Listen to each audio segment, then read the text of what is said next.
Kali ini aku bersama dengan Kak Elga bakal interview sedikit, wawancara sedikit, sembari Kak Elga bakal sharing gimana sih cerita dia, kisah dia, pengalaman dia dalam ngebuat sebuah karya tulis, karya sastra, juga gimana pengalaman batin dia ketika menulis karya-karya tersebut.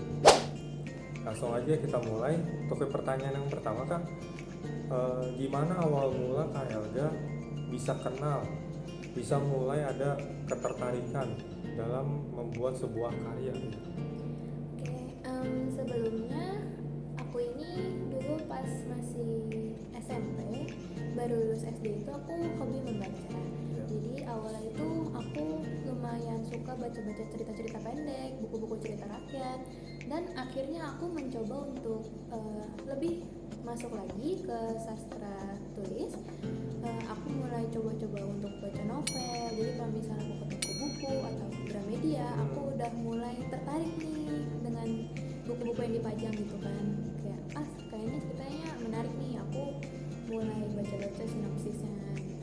Jadi mulai ada rasa ketertarikan untuk baca dan keluar dari zona nyaman aku yang tadi cuma cerita-cerita anak-anak. Oh, berarti awal mula Kak Elga itu juga tertariknya dari karya orang lain juga ya? Memang sih, kalau buat ngebangun minat kita terhadap suatu karya, memang kita harus baca dulu karyanya gitu. Betul, kita harus pahami dulu. Oke. Terus buat pertanyaan yang kedua, Kak, aku dengar kakak katanya pernah bikin karya juga ya? Iya, Pernah betul. bikin karya tulis, cuman dipublisnya di media digital. Iya. Nah, boleh nggak sih ceritain gimana gambaran singkatnya tentang karya-karya kakak yang pernah kakak buat itu? Sebelumnya aku ini menulis karya-karya aku itu di notes HP aku sendiri. Ya. Tapi aku tuh pengen kayak gimana ya kalau misalnya orang lain yang membaca cerita-cerita aku, dan aku akhirnya mulai berani untuk coba publish karya-karya aku itu di Wattpad, karena Wattpad itu kan platformnya terbuka kan, siapa aja bisa akses. Dan saat itu sekitar 2018-2019 itu lagi hype-nya banget itu Wattpad, orang-orang lagi pada baca novel digital. Jadi aku mencoba untuk buatlah karyaku ini. Ada 2 karya yang aku publikasiin. Jadi yang pertama itu judulnya Dua Wajah Takdir, dan yang satu itu judulnya Ada Ini. Mungkin aku bakal jelasin singkat aja ya salah satu dari karyaku ini, yaitu yang Dua Wajah Takdir. Jadi singkatnya ini kalian mungkin tahu lah, ini berarti cerita 2 orang. Jadi ada sepasang anak kembar yang dibuang lah oleh orang tuanya. Cuma mereka dititipkan di panti asuhan yang berbeda karena orang tuanya tidak ingin membesarkan mereka, tidak menginginkan mereka lah.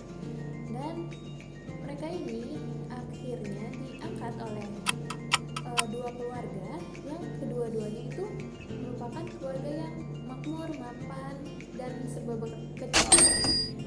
Nah, kebetulan 2 keluarga ini adalah 2 keluarga yang memiliki konflik satu sama lain. Namun mereka nggak nyadar ya kalau misalnya mereka itu mengangkat anak kembar, karena kan panti asuhannya berbeda.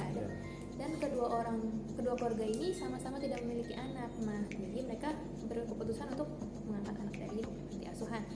Nah, sedari kecil mereka hidup enak, berkecukupan, serba ada lah semuanya. Cuma mereka didoktrin untuk membenci keluarga itu satu sama lain. Nah, ketika mereka besar, mereka didoktrin oleh keluarga, dicuci otak oleh keluarganya untuk saat kamu besar, kamu harus menjatuhkan keluarga satu dan satu sama lain. Jadi 2 keluarga anak ini tuh memiliki konflik. Jadi 2 anak ini nanti akan dituntut untuk menjatuhkan keluarga satu dan keluarga satu. Ya, mereka berkonflik antara keluarga lah ya. Agak sedikit rumit kalau misalnya dibicarakan secara lisan. Bertumbuhlah mereka ini mulai dewasa dan meneruskan legasi warisan dan perusahaan tersebut. Nah, mereka harus menjalankan yang tadi itu. Mereka harus mencari cara bagaimana untuk salah satu mereka itu harus lebih unggul gitu. Entah dengan cara baik, dengan cara buruk, mereka akan lakukan segala apapun. Dan yang paling ironinya adalah bahkan jika mereka harus membunuh satu sama lain, mereka akan lakukan itu. Nah, berjalannya waktu di mana saat ada krisis keuangan di mana-mana, mereka benar-benar melakukan segala cara. Bahkan si kembar ini ingin membunuh satu sama lain agar untuk menyelamatkan kedudukan perusahaan salah satu dari mereka. Nah, namun semakin mereka berseteru, semakin mereka berkonflik, semakin sadar pula mereka bahwa ada yang aneh dari dalam diri mereka. Mulai dari mereka yang merupakan kembar identik, yang mukanya itu otomatis mirip, namun namanya itu sedikit dirubah oleh keluarganya.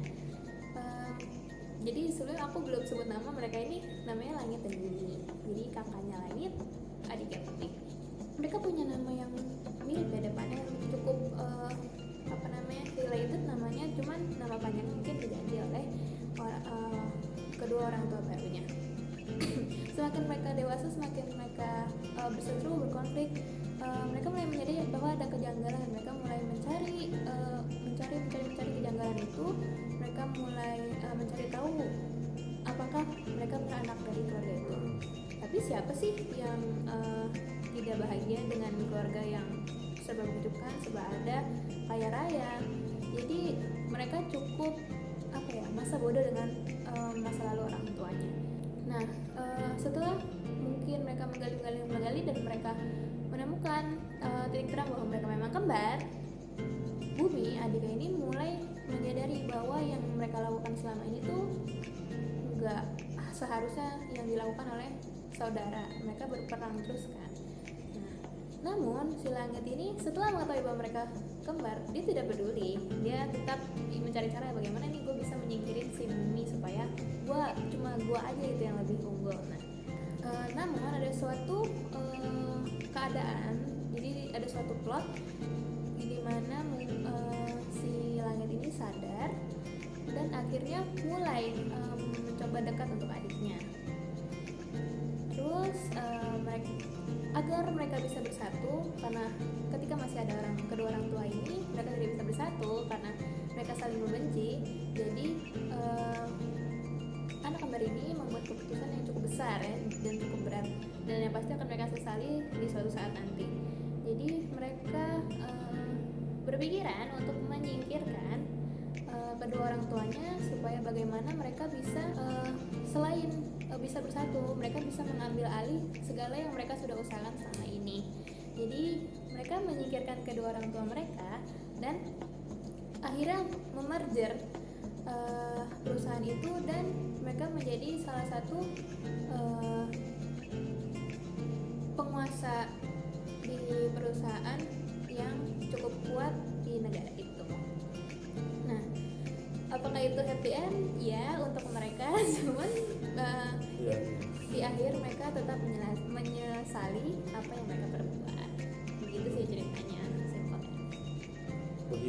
Begitu kompleks ya Kak ceritanya ya. Makanya sangat sulit dibicarakan oleh lisan, karena menurut saya kalau membaca itu dengan membaca dengan mendengar itu sangat beda feel-nya.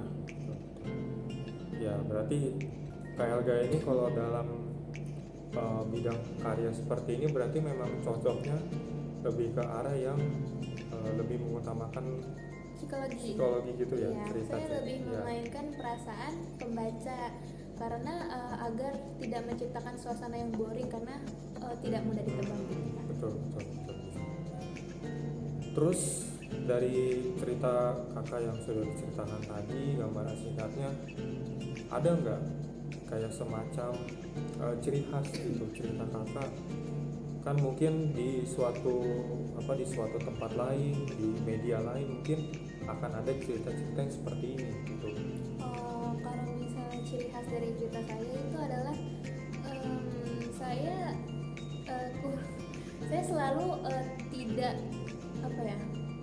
mengutamakan peran orang tua dalam karya-karya yang saya buat. Biasanya saya akan menyingkirkan atau mentiadakan peran orang tua. Jadi misal seperti tadi, orang tua di sini tuh hanya figuran saja, jadi tidak terlalu banyak muncul. Jadi dari semenjak kecil dia dibuang oleh orang tuanya. Dan cerita saya yang kedua juga Reini adalah karena orang tuanya itu meninggal, keduanya meninggal di saat hujan. Jadi saya pokoknya ciri khas cerita saya itu adalah kurangnya peran orang tua aja sih. Oh ya. Ya berarti ciri khas yang berbeda ya dari ketimbang cerita-cerita atau karya-karya lain. Nah terus dari sini berarti awal sebelum kakak bikin cerita kan ada dong kayak motivasi gitu, inspirasi, entah itu mungkin dari idola kakak, penulis juga, atau terinspirasi dari kondisi lingkungan. Kalau misalnya untuk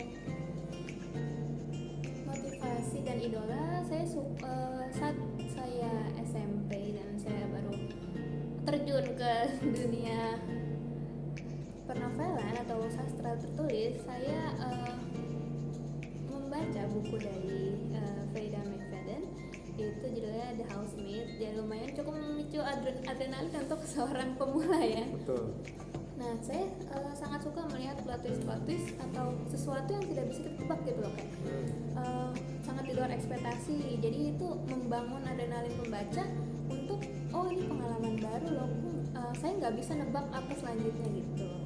Nah, saya suka ketika penulis memainkan psikologis pembaca, di mana mereka menaruh perasaan kita itu di seakan-akan kita yang memerankan cerita tersebut. Berarti memang dari idola kayak ada sosok yang menginspirasi gitu. Nah terus kalau sekarang kakak pernah kepikiran lagi nggak buat bikin karya-karya selanjutnya gitu, entah mau dipublis lagi di media digital atau bahkan lebih baiknya lagi dipublis sebagai buku gitu? Untuk saat ini mungkin belum ya, karena aku sendiri juga sedang sibuk berkuliah. Ya. Untuk nanti mungkin, karena saya juga lagi mencoba untuk mengembalikan niat saya untuk menuliskan ya, karena dulu saya mungkin karena belum ada kesibukan yang menyita waktu, jadi masih sempat lah untuk menulis. Untuk sekarang belum, tapi untuk nanti mungkin. Tentunya mungkin aku bakal nunggu nih karya-karya kakak selanjutnya, karena dari gambaran singkat yang udah kakak ceritakan tentang karya-karya kakak sebelumnya itu cukup menarik ya, terutama buat para pecinta genre psikologis, buat para cinta genre-genre cerita seru kayak thriller gitu. Mungkin cerita kakak itu bisa jadi salah satu pilihan yang baik buat mereka belajar gitu ya. Oke, mungkin cukup sekian kak untuk waktunya. Terima kasih banyak udah meluangkan waktu buat sharing-sharing pengalaman kakak tentang gimana kita belajar untuk membuat, memahami, juga adanya keterlibatan perasaan gitu dalam membuat karya. Terima kasih kak. Sama-sama.